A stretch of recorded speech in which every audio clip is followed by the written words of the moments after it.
God is love. Seth and Enoch, Part 9. Prayer. In the midst of a life of active labor, Enoch steadfastly maintained his communion with God. The greater and more pressing his labors, the more constant and earnest were his prayers. Enoch continued to exclude himself, at certain periods, from all society.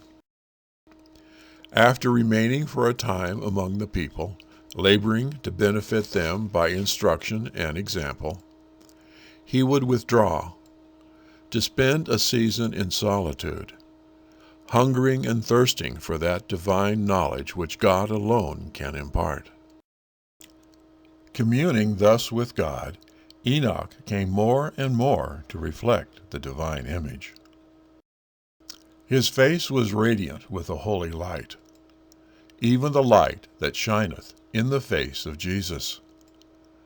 As he came forth from these divine communings, even the ungodly beheld with awe the impress of heaven upon his countenance. The wickedness of men had reached such a height that destruction was pronounced against them. As year after year passed on, deeper and deeper grew the tide of human guilt. Darker and darker gathered the clouds of divine judgment.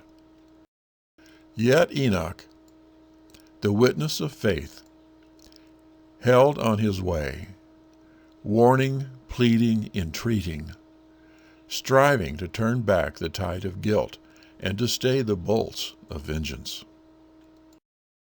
Though his warnings were disregarded by sinful, pleasure-loving people, he had the testimony that God approved, and he continued to battle faithfully against the prevailing evil, until God removed him from a world of sin to the pure joys of heaven.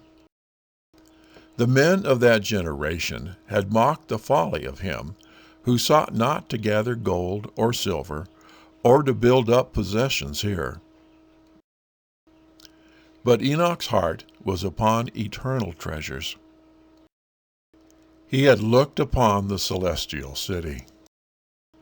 He had seen the King in his glory in the midst of Zion. His mind, his heart, his conversation were in heaven.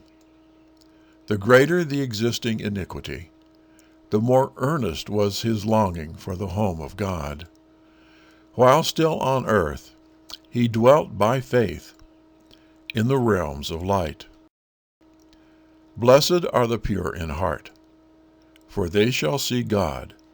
Matthew 5:8.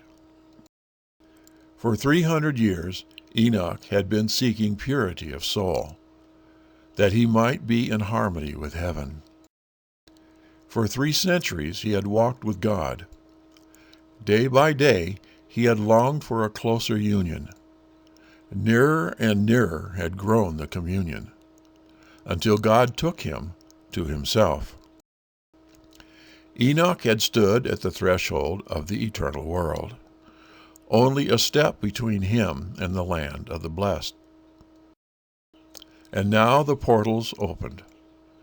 The walk with God, so long pursued on earth, continued, and he passed through the gates of the holy city, the first among men to enter there. Next, Seth and Enoch, Part 10, Hope.